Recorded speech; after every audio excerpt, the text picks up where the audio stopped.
Welcome to DeFi by Design, where we talk all things blockchain and cryptocurrency while striving to educate, empower, and enrich. What's going on, guys? Real quick break for the DeFi by Design podcast sponsors and the DeFi Slate sponsors who make this all possible. First, we have 𝗷𝗍, a money market protocol that allows you to borrow and lend and leverage your assets to earn interest, right? So if you want to deposit some stable coins in there, currently you can get 3, 4, 5, 6, 8% APYs on stable coins, which oust any bank in the world.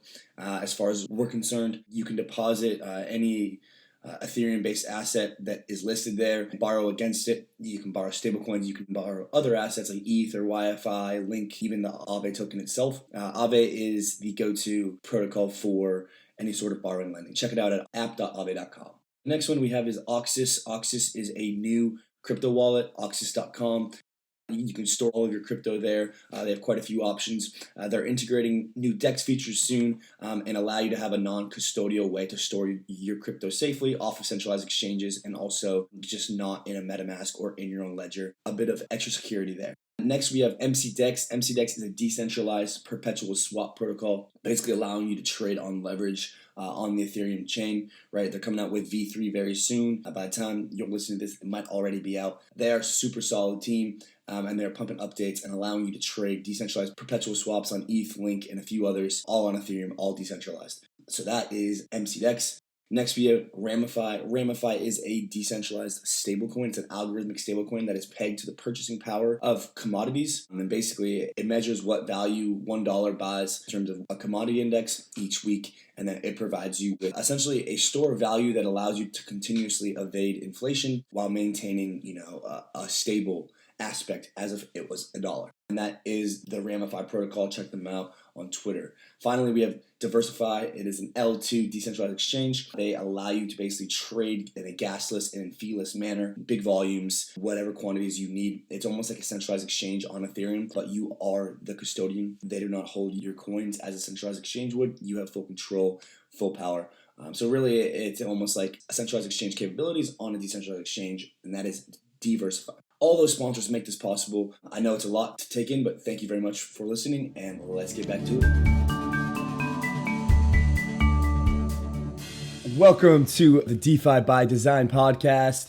Today we have the honor of sharing our time with Michael from POKT Network. POKT is building a Web3 kind of decentralized backend and the data network. Honestly, it's tough to explain for a non-techie like me. So I'm just going to get into the usual. It's a beautiful day out here in Florida. No, I'm kidding. Robbie, how are you doing, buddy? Yeah, I'm doing great. Hit the gym this morning, so my legs are feeling like 1,000,000 pounds. But you know what? I'm happy to be here. Happy to be sharing the Zoom meeting here with Mike. Super cool. We're all Florida guys down here. So yeah, it's beautiful outside. As always, weather's great. Happy to be here. And yeah, Mike, what's going on, man? How are you today? Yeah, good, guys. Thanks for the invite. Florida man is making a comeback. So, no, super great as well. Really, really happy to be here and chat with you guys. Yeah, if you search Florida man in Google with your birthday, you guys will be very surprised on what you come up with. Maybe say that for after the show, not very crypto related. Or check the subreddit as well. If you've seen the subreddit, the Florida Man subreddit. Were you ever on those Reddits, Michael? Like in the early days of crypto? Kind of. I guess what I'm asking is, what's your origin story into crypto? Did you ever hop on Reddit back in like 2015, or kind of when did you get into crypto? And did Reddit play a role? I'm just genuinely curious. Yeah, it definitely did. Actually, back in 2013 is when I first discovered Bitcoin. I think it was a culmination of a couple things. One, I'm from the Caribbean, so I've sent money to my family via Western Union. 2008, I was interested in the kind of Occupy Wall Street movement and learned a lot about the financial system at the time, and kind of worked at a credit union for a couple years in like 2010, 2011 timeframe, and just learned a lot about the financial system. Probably was, I don't know if radicalized is the right word, but really saw how dysfunctional things are. And I remember reading a Wired article on the Silk Road back in like 2013 and ended up on the subreddit, and just really kind of dove in. It was in the kind of 2013 bull run. I got in like late summer. Bitcoin, it was Bitcoin at the time mostly, of course, and just, I went into that first kind of bull run and ended up staying just because I discovered the subreddit, read the white paper, fell in love with the technology. You had amazing podcasters like 𝗵𝗶𝗶𝗵-𝗶 just like preaching the gospel, if you will. And I was bought in from there on. Was kind of perfectly kind of set up with my previous kind of past to be pretty receptive to Bitcoin. A little bit before that too, I was playing a lot of video games, from Neopets to RuneScape to World of Warcraft, and just generally super comfortable with digital coins and assets and things like that, and just kind of really took to it and fell in love with the technology back in 2013. So that was the beginnings of my crypto journey, if you will. Nice. Yeah, it's crazy everyone's like, oh yeah, if I was in 2013, I would have been rich by now. But as you're saying, back then, it's a bit of a different landscape. Yeah, it was. It's funny. At one point I had, 20, 30 Bitcoin and ended up having to sell it. I moved to Silicon Valley for about 6 months. I learned to code before I got into kind of engineering and stuff like that, and ended up selling all my Bitcoin to pay rent. So I really didn't get to realize any of those 2017 gains at the time. But in the end, ended up working out just because through that whole process, met my co-founders for POKT and just, became best friends with them. And we've been on that journey ever since. Yeah, it's super cool. Kind of like seeing Andros Antonopoulos, voice his Bitcoin gospel to like empty rooms back in the day. It was 2012 or 2013. And now, he's filling up stadiums. Maybe not stadiums, but, he's definitely getting an audience. And there's conferences, left and right, people just coming out and just talking about Bitcoin networking. We always talk about it here, like education is still the biggest gap. So as much as we can do to bridge that gap and educate on crypto, Bitcoin, just the inner workings of what's going on. I think people are very interested, and it makes people a little bit more protective of their Bitcoin, because obviously it's very hard to hold on to. Even back in the day when you see it running up, you're like, well, how high can this really go? And price aside, there is just more and more use cases developing all across the ecosystem. You mentioned kind of your background as getting into engineering and then moving to Silicon Valley. Did you always have a coding background?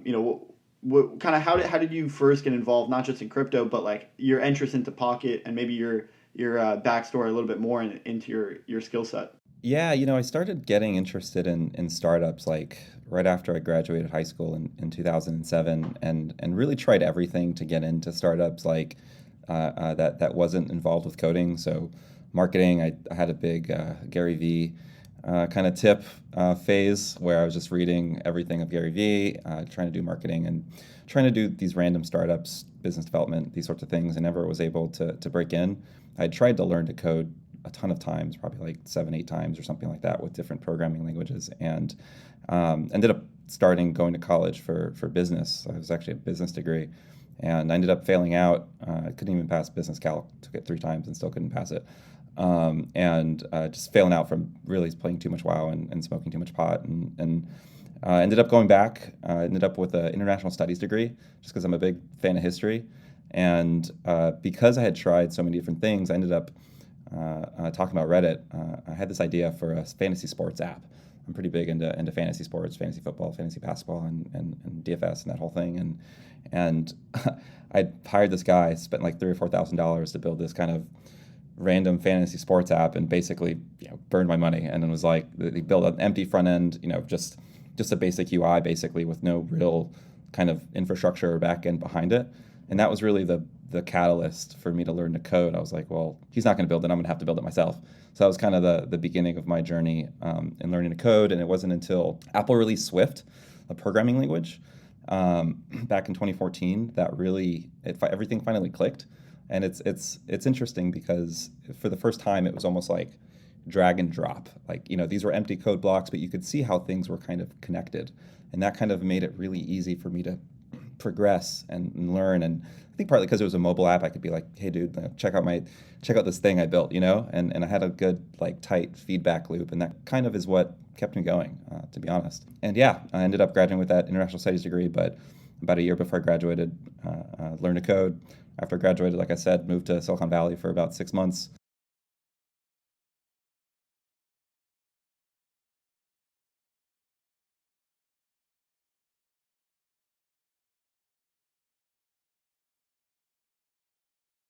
To pass those interviews, and then I wasn't experienced enough for the kind of scrappy startups. So ended up finally getting a job back in Sarasota, Florida, where I met my co-founders, and that's kind of where, stayed in Florida ever since, here in Tampa. So nice. And that's kind of an interesting point on the progression of the coding languages that have released. You mentioned Swift, and one could say that Web 1 was kind of like the early 2000s. We were really just trying to get websites up, the .coms, and a lot of people were buying, like their name as a domain, and like all sorts of random like cake.com and pizza.com, and then you kind of entered the scene on like the Web 2 realm, with the Googles and the Facebooks and the startups and the innovation and the content creation and the YouTubes and the we can have mobile apps, and we can have iPhones use these apps to do this. And it seems like now you've basically said, okay, well, I'm going to take it to the next phase and work on Web 3.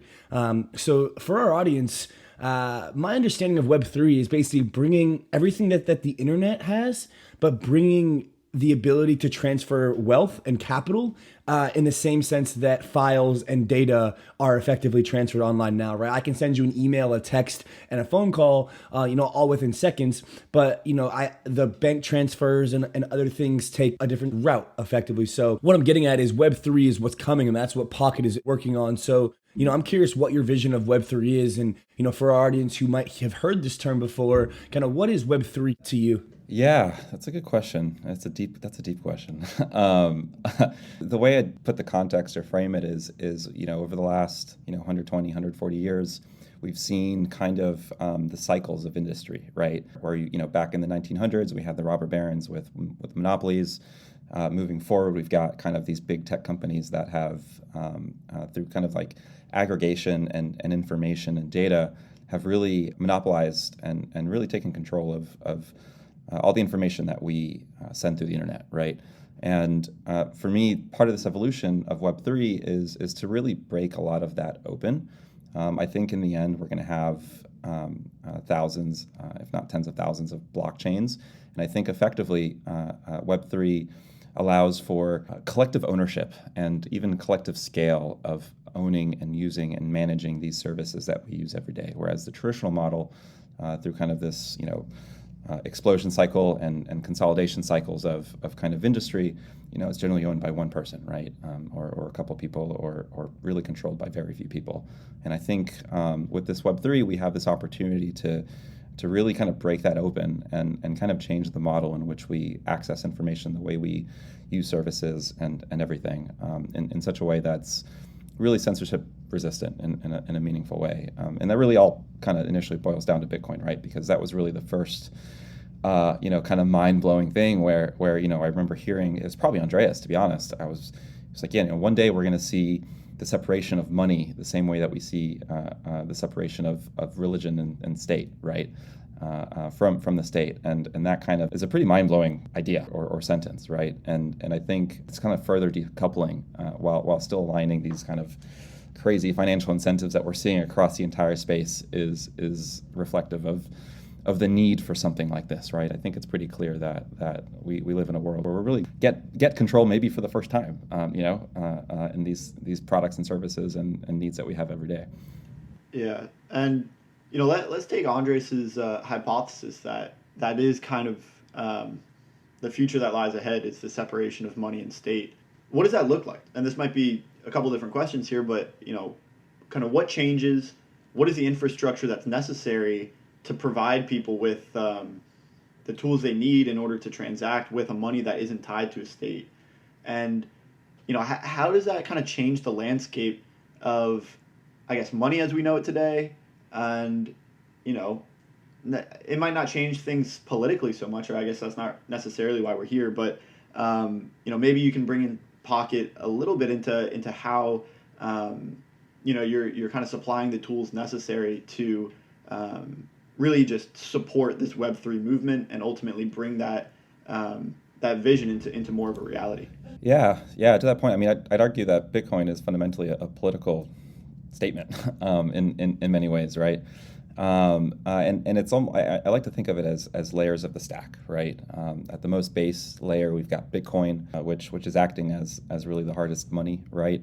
And as we've learned about this technology, as the incentives of crypto and these really kind of tight cycles that we've had over the last every 4 years, right, has helped reinvest these capital back into crypto, into research, into new experiments, economic experiments, new consensus, and so on and so forth. So the way I see this is really an unbundling of the stack that exists today, right? From we've got this kind of money, right? There's a whole bunch of things on from on ramps to how you spend it to stable coins to there's a whole lending derivatives, the whole that whole part of it. And then there's kind of the internet stack, right, where we use we're on Zoom right now, we're using a whole bunch of protocols on the internet today. But the challenge is that the protocols themselves, even though these are the most widely used technologies in the world, haven't captured any of that value, right? The really people who have captured the value are the companies built on top of it, right? Like Facebook, Google, whoever, Amazon, and so on and so forth. And in my view, as we've learned as an industry, we're starting to unbundle and reimagine the stack of protocols, right? Like an application like Zoom is using, who knows, TCP/IP, HTTPS, FTP, a whole bunch of different things, right? That we use every day, and the difference here is protocols that are being built today are going to effectively replace the ones that we've used in the past, right? Specifically, and POKT, of course, is a part of that kind of stack, right, if you will. I think in the future, when someone builds a future version of whatever social network or whatever social networks look like in the future, because I would be willing to bet that they're probably very different than what they are today.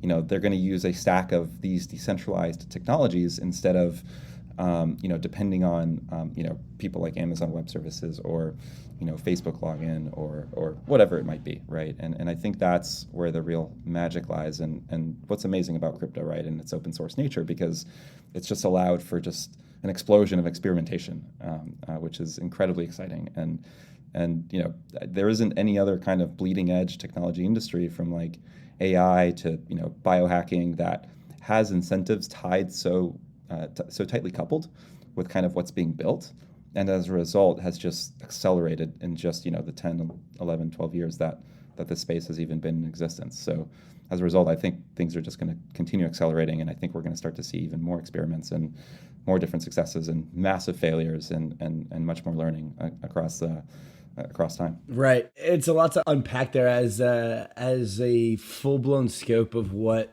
the future internet kind of looks like. It really makes you think about what you're doing today on the internet and how it's possible, and what could be improved and what's better and what's worse, and where people are on a spectrum, because there's a lot of different people in terms of what they prefer, and different types and different use cases for all sorts of protocols, platforms, and everything. And to cater to all is sort of a fool's errand, but at the end of the day, the internet is really open for everyone. And I think that's kind of like the thesis that we're getting at here, is that open protocols, open source, open everything is effectively going to be able to conduct more commerce and more interaction than ever before.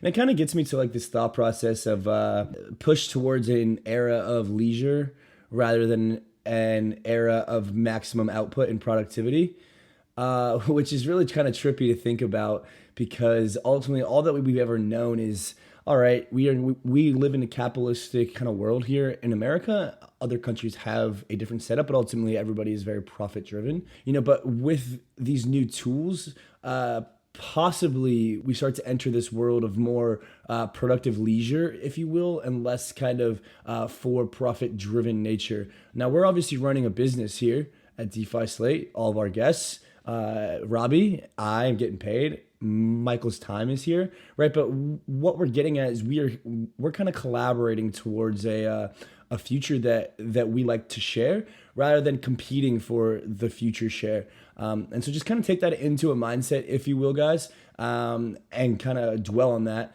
And then let's switch it over to Pocket and kind of what we're actually building here. Kind of get into more stuff on Ethereum. Rob kind of looks like he has a comment if you want to add something real quick. Yeah, I will just kind of build on what you're saying because I find it really interesting. I mentioned I'm meeting with this professor after this podcast, and it's one of my philosophy professors, and we happen to be reading Marx in the class. Obviously, Marx is no capitalist; he's a communist, and your kind of political views aside, it's really interesting to kind of take his literature and kind of scope it out on the current world that as it exists today. And something that I found interesting and I didn't realize until actually reading him and this class was Marx didn't see capitalism as necessarily an issue. Even though he's communist, capitalist, those are two completely opposite ends of the spectrum, he actually saw capitalism as a necessary and beneficial step in the process in order to get to a communist society, which, depending on how you define that the communist society is a little bit more of what you're talking about, Andy, is kind of the society built around leisure rather than maximum productivity. That's kind of my personal views aside, but I think even though it's kind of it's two different philosophies, it is baked into the system that now we are very reliant, very focused on maximizing production, and we all kind of are intertwined in the system of production where ultimately our leisure time is almost more valuable than the production time that we're putting in. So, we don't have to, we could spend all day on this, but I'm happy to pass it over to Michael or start going into Pocket. Yeah, if I could add to that, yeah, there's a couple things there, right? The idea of Bitcoin being a political statement, right? For the first time, we have optionality to exit the existing financial system, right, and build this entirely new one.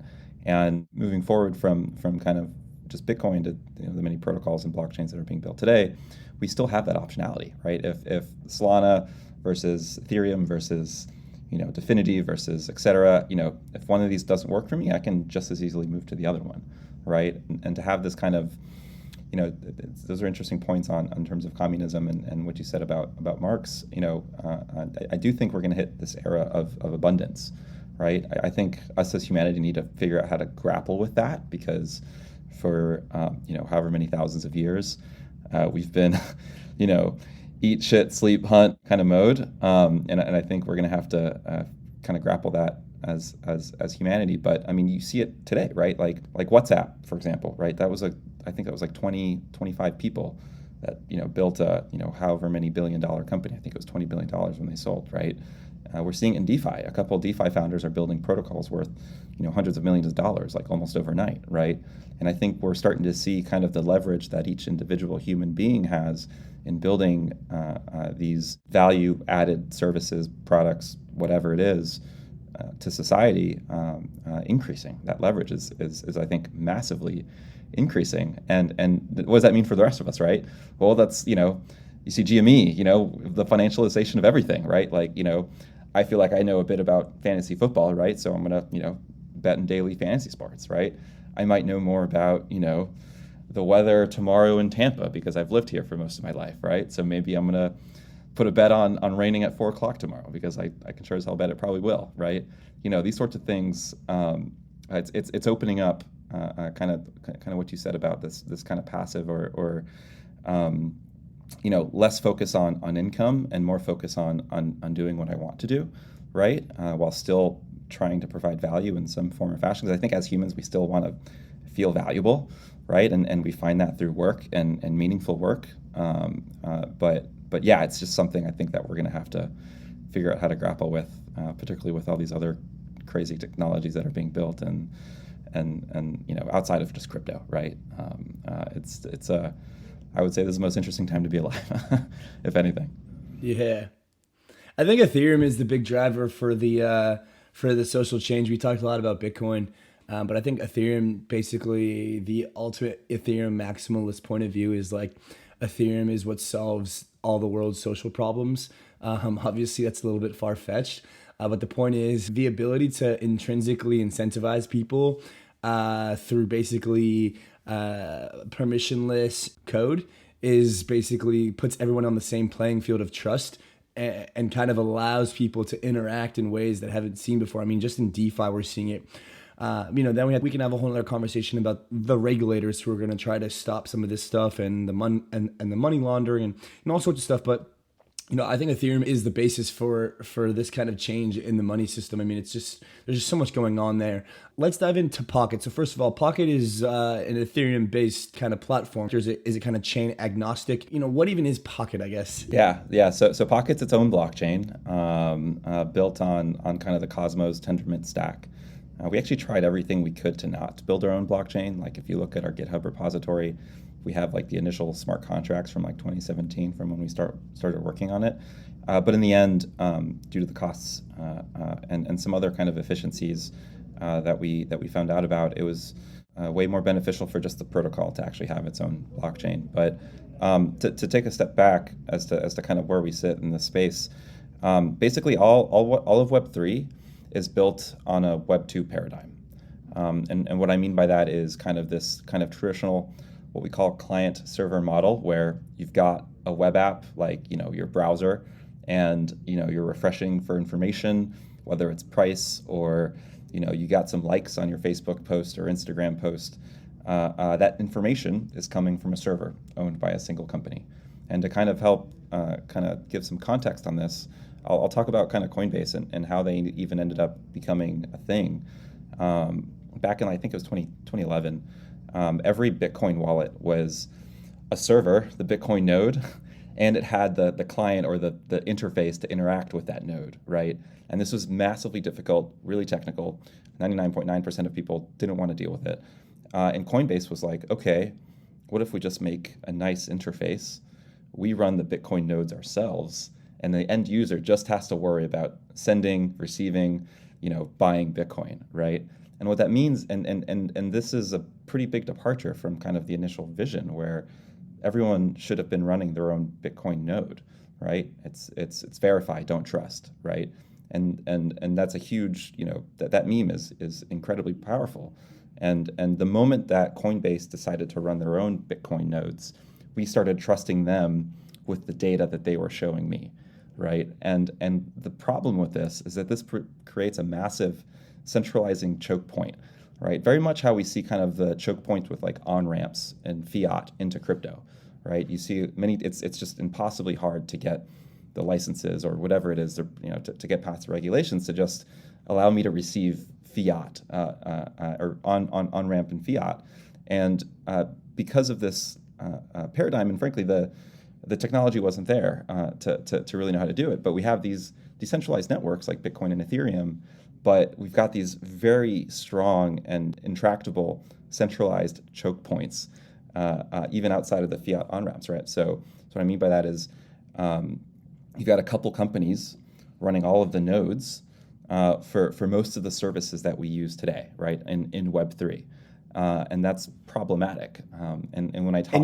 Go ahead. Real quick, you kind of mean like all the interfaces that we're using, Aave, Uniswap, Compound, all these are just kind of built on Amazon web servers and use like the typical HTTPS and whatnot.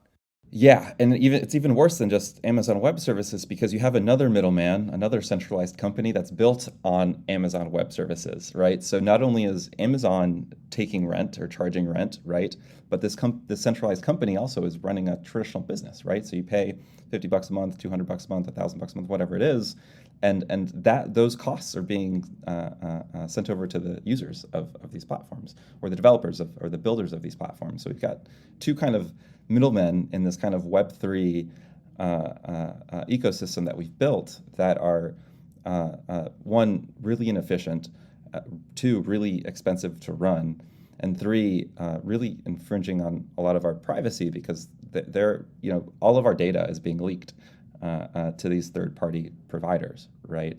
And that's really problematic, and in my view, just antithetical to kind of why we're here. I think you mentioned Ethereum maximalism. I'm kind of like an Ethereum culture maximalist, right? Like for me, the culture of Ethereum and the reason why people care about this space so much in the Ethereum ecosystem is what's important to me. And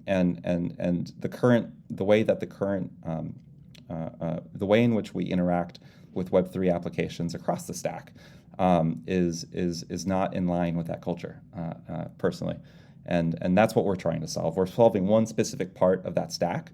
Like if you think of us if you've heard of Handshake, for example, or Althea, or these other kinds of services, they're in different parts of this kind of stack that they're trying to solve to help kind of break that open, right, specifically. But we sit on what we call is kind of the networking layer. So you've got the application, let's say MetaMask, right? You see your balances of your wallet of what you have on MetaMask.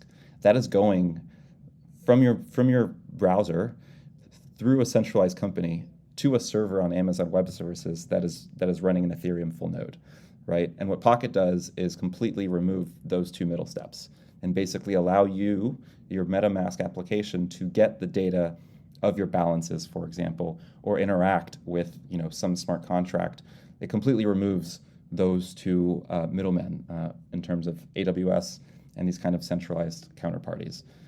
So we sit in between kind of the application and the full node that you're interacting with, because in the end, all this data lives on Ethereum full nodes.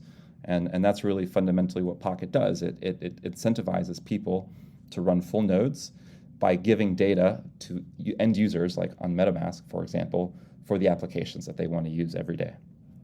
Yeah, it is a bit kind of contradictory to have your decentralized applications running on centralized servers, but it's not as easy as it seems to just kind of pop in there, uproot a blockchain better than Amazon Web Servers, and then have everybody running on that. So, what's been some of your challenges there? Kind of, what do you see and what have you experienced that have just been kind of slow to grow, or, like what's some challenges that you faced and how are you overcoming them?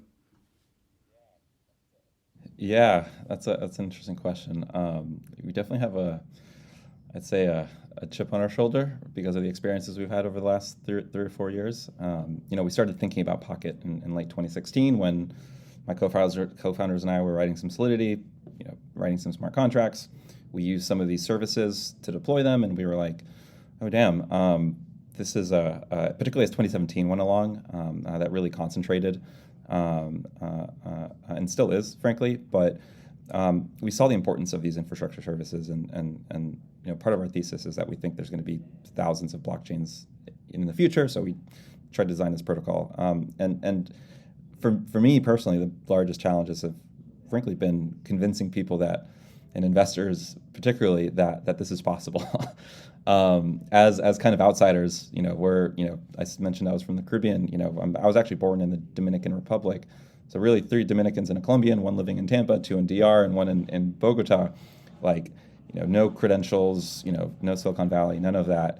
It was pretty difficult to convince people that this kind of invention was possible in the first place. So to be able to gather enough funding to be able to have the time to build our own blockchain was probably the biggest hurdle that we faced as a company, and kind of the standard cliche things like running out of money multiple times, not being able to pay salaries, not knowing how long we'd be able to survive. That was a grind for 3 years, to be honest, up until we launched mainnet finally about 8 months ago. At this point, right? Things got a bit easier then because we proved it and we showed that it worked, right? So if I had to single in on one challenge, I've probably spoken to 90% of the active funds in the space at this point, and of course most of them, didn't pass on us, or for various reasons, whatever it might be, right? That's probably by far been the most difficult thing. Designing it, I found a lot of enjoyment out of it. It was hard. Me and kind of the core initial team, so many, if you see the whiteboards behind me, we still use whiteboards, but just the whiteboarding sessions of figuring out okay, is this going to work? And what's funny is that I would go to a bunch of Ethereum conferences and talk about POKT, and someone would be like, hey, what about, how do you validate, requests trustlessly? What about this, and that? And I'd be like, I have no idea. That's a great question. So then I'd go back to fly back to Tampa, and then we just figure it out, right? And it kind of was this iterative process, and I really found a lot of enjoyment out of that. It was difficult, but if I had to focus on one thing, it was really getting the kind of initial capital we needed to have the breathing room to actually build the thing, right? Since then, it's been a little bit easier, but it's been that if I had to point one thing, that's definitely been it. Kind of taking on that note, now we're seeing the emergence of some decentralized venture funds, I guess would be the best way to describe them. And there's also kind of a mix of decentralized asset management in there. I'm not exactly sure how to phrase this question, but we're talking about centralized choke points, and one of your biggest challenges being that initial capital or funding. For people that are kind of looking to start new projects or just looking to innovate in the space, what's kind of a path forward there? Like, if you could kind of lend some advice to someone so that they don't, repeat the same mistakes that you did, kind of how would you have done anything differently? Would you have, explored the venture scene a little bit differently, or do you think kind of the emergence of these decentralized funds could kind of expedite a lot of the funding struggles that some new projects are seeing? Yeah, that's a great question. I'll take that in a couple of ways. First, we did have a DAO invest in us. 𝗵𝗶𝗶𝗵 Ventures did invest in us, which is pretty cool. But it was if I had to give like one word of advice, it'd be learn to tell a story. Because so much I was in the weeds, like, just technical, just blah, blah, blah, blah, blah. And, I think I got really lucky that a couple of local angels here in Tampa really had no idea what we were building, but believed in us and the team, and actually are like our strongest supporters and have learned along in the ride. But at the very, very beginning, it was like, listen, kid, I have no idea what you're saying. I'm just going to give you some money because I think you guys can do it, kind of a thing. But that became increasingly difficult to fly, particularly through the fundraising process, because you can talk about all the technical things, but if you can't really paint it in a compelling narrative and this vision, right, of for example, POKT becoming the default infrastructure provider for every blockchain in existence, right? And all the other things that can happen outside of that, but learning to do that took me a really long time, and I'd still argue that I still have a lot of work to do on that front, but we managed to scrape along by improving that narrative, getting some feedback. And the other important thing that I would say is I'd say the barrier, I'll use Swift as an example. Like for me, Swift lowered the barrier of entry for programming and building things. Back when I was in Bitcoin in 2013, I wasn't yet an engineer or a developer, and it wasn't until Ethereum launched where I could take just the simple web development skills like object-oriented programming and actually build something, right? I think it's a much larger ask to build your own blockchain, and I think we got really lucky with that. But even building simple proof of concepts as an individual or a small team, I think is totally possible as like a weekend after work kind of a thing. And I think it's so competitive these days that if you can build a quick MVP and tell a good story around it, it makes things much easier. So much easier. Yeah. And when building like a Web3 company, I guess, and this is kind of something that I'm interested in the terminology here. And pitching to investors, and obviously there's some sort of return for profit. There's token holders, there's shareholders, there's equity to give out, kind of. So as building a protocol, right? Like, is POKT considered to be like a for-profit LLC? Is it like a non-profit organization DAO? Like in the same sense that like Uniswap is, and other sort of like Web3 protocols, like. How did you go about, assessing that in your creation? I guess is what I'm curious at, because every other business is give me some money, I'll give you some percentage of equity. This is our profit. This is our revenue model. But kind of with like I'm saying, like, as like Uniswap as an example, right? Or as like SushiSwap, or all these other like, protocols that are DEXs or lending protocols or infrastructure. It's like, who's really making the profit here, and like where, what I'm saying? So like, how did you do it, and like, what do you think about that? Yeah, so there's a couple things to unpack there, I think. But it's funny, just a side note, so many times I was asked, so what's your revenue model?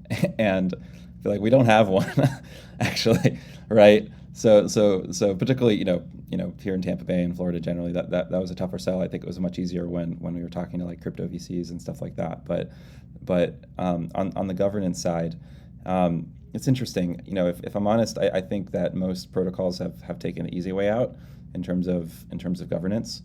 I think there's different ways to think about it, not to disparage, for example, token-weighted voting, but that really and truly acts more as a traditional board and company, right? Where the people with the most shares have the most say, and they're the ones that really decide where things go, right? I've always viewed POKT as a foundational protocol that I believe is really going to change how we think about infrastructure for the rest of our lives. And I've viewed building these protocols very much how, we've had these kind of Facebook monopolies and Google monopolies, and back in the day, and Facebook is coming across these problems because they've superseded governments, actually, in many ways. I've always viewed POKT as a jurisdiction, a country, like a city, and what was important for us was to have proper checks and balances within the protocol. And to answer your question, what kind of company are we? So there's two entities for POKT Network right now. There's the C Corp in Delaware, and there's the foundation that's based out of the Cayman Islands. And the C Corp in Delaware is just a company that's building the protocol itself. We have developed a way, instead of kind of the traditional token-weighted voting, we developed an anti-Sybil where you can't create a bunch of, one person can't create a bunch of entities, right, in terms of what a Sybil is, way where you prove that you're a human, you prove that you understand POKT to a certain degree, and you can claim a vote in the DAO. So we call it something like a permissive democracy in POKT. And in fact, we have 11 people who are voters today, 6 of which who have claimed their votes in this kind of fashion, which is really, really exciting for us. And the way that we've designed the kind of way in which people participate in POKT is that we actually have a constitution. Like, we put a lot of thought and effort into this constitution. I want to say it's I don't remember, probably 10 or 20 pages at this point, where if you are a voter in the DAO, you are abiding by this constitution. And the intention is to fully use, for example, crypto native arbitration mechanisms like Aragon Court, Kleros, these sorts of things, to decide conflict resolution based on this constitution. Now, in the end, there's, it's interesting because, and what the DAO really governs are 3 things in POKT. It's the monetary policy, it's the treasury, and it's protocol upgrades, right? There's a whole bunch of other off-chain stuff that needs to be governed. So that's why we have the foundation. The world doesn't yet know how to interface with DAOs in a real way. Like, let's say we want to throw up a conference, for example. Like, no one is going to take a payment from the POKT DAO, or very few people will. Maybe in crypto, yes, but service providers, hotels, whatever. So we designed this foundation in such a way where they act on behalf of the DAO. So the DAO votes to execute something, the foundation directors then execute it. And in fact, we picked the Cayman Islands because in Cayman, in the foundational documents of the foundation, we were able to put the DAO has the right to hire and fire the directors based on the work that they're doing. So in terms of checks and balances, you've got these people who are kind of a proxy for the DAO to interact, to execute on things, and in many, and it's really important for us now, especially because that a lot of the technology isn't there for kind of autonomous transactions, right? Like the DAO can vote, but someone has to submit the transaction into the POKT blockchain. Today, that's the foundation directors. In the future, that's going to be some smart contract on Ethereum or some other blockchain that creates the signature from the signatures of the DAO voters and executes it autonomously, right? So in this kind of middle ground, we've got this foundation that is this proxy that allows the DAO to interact with the real world and do some other kinds of transactions, right, based on the DAO's wishes. But fundamentally, through the DAO and by participating in the DAO, you are acknowledging and abiding by the constitution that we designed. Because in the end, I think governance, there's 2 routes you can go. You can go governance minimization, or something with, I don't want to say maximizations, but for example, POKT has a lot of parameters that needs to be governed and these sorts of things. So we're on the other end of the spectrum, right? And in the end, that's a human problem.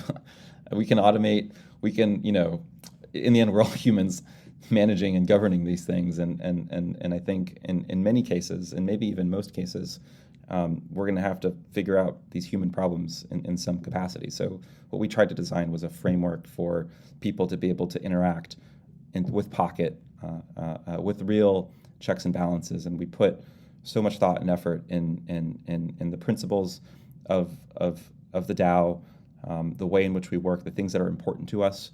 And things might change, right? The same way there's been amendments in the U.S. Constitution, I'm sure there will be amendments in the Pocket DAO Constitution, right? But in this new kind of world, it's hard to even look, 3 years in the future, much less 6 months, right?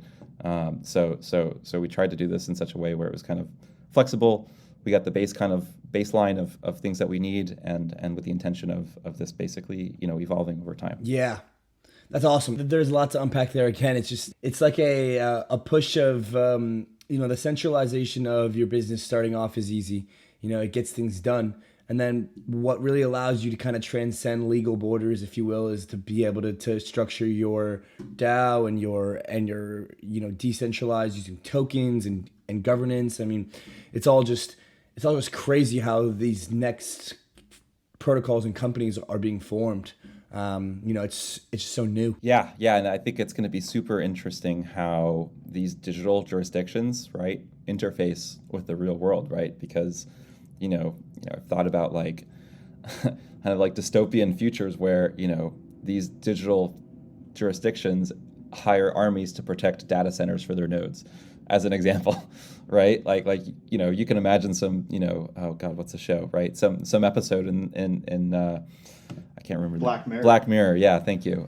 Where it's like, it's cryptocurrency, hyper successful. Okay, let's hire them army, and everything kind of, repeats itself in a rhyming kind of a fashion, right? I mean, we're obviously trying to avoid that future, but I think these things, the way that they interact with the real world, is just going to be super interesting and fascinating, particularly because like really what blockchains are, in my opinion, are like human coordination mechanisms, right? Like religion was probably the first human coordination mechanism, and that's existed for eons at this point, right? Businesses, like the invention of an LLC, like that's a coordination mechanism that hasn't gone away. Governments, another one, right? I fundamentally believe that blockchains, and that's a very small list of kind of these coordination mechanisms. I fundamentally believe that blockchains are kind of this new version of coordination within the confines of the internet for the first time, and it's going to start interacting with the real world much more, and how that happens, it's going to be probably scary, fascinating, exciting, and everything in between, right? So it's to repeat it again, I think we live in the most exciting time in human history.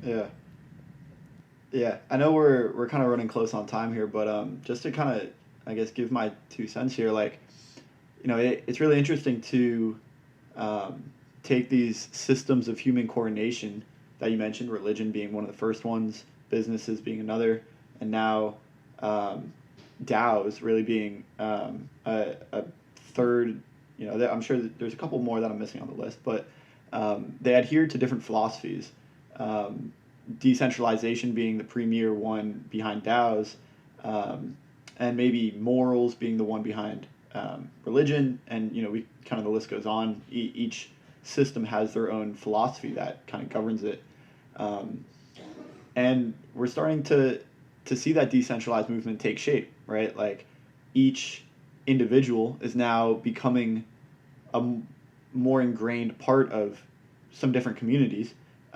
Those communities are open and free, but you kind of your identity is now more a part of these different communities that you align with. And it's interesting now that we've seen Facebook supersede government in a certain way. I kind of see something similar happening in these DAOs, right? Each individual is a part of these different communities, and each community has its own governing process. So I really agree with you in the fact that it sounds like the DAOs are almost forming their own government styles or flavors, and some things work well for certain use cases, and then some things work, better in other ways. So it's really interesting to see this take shape, and a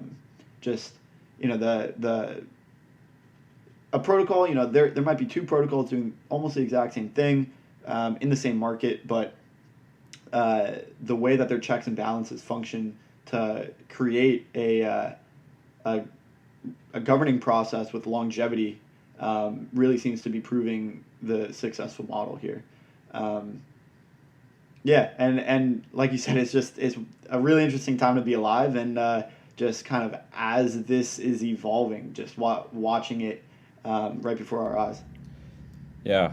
To that point, I don't work for, I'm employed by Pocket Network Inc., but in reality, I work in service of Pocket Network, the protocol, right? And all of us are kind of collectively doing that, right? And in the end, they're, we're a bunch of humans coordinating, incentivized, through ideals and the mission and everything that we're trying to do, right? But in the end, it's a different paradigm of thinking, right? Like, I go to service at the church, right? I work for my boss at this company, right? Now we work for protocols, right? You just see people who are just getting grants from protocols, right? And I think that's going to become much more the norm, particularly in the context of, as I work for these protocols, I have a say. I have a real impact in the direction that things are going, right? In this kind of abundant future, right? It's so many options.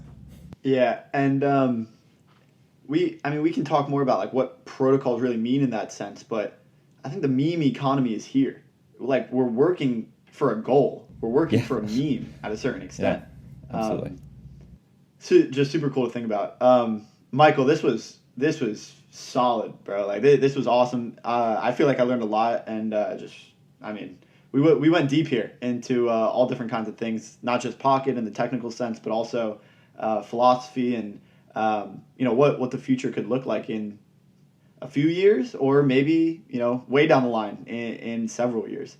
So I really appreciate you coming on, man. Yeah, no, thanks for the opportunity for the conversation. You guys are awesome dudes. This was great. Yeah, thanks, Michael. It was a pleasure. Thanks for listening to the DeFi by Design podcast. Until next time, DeFi Slate Team.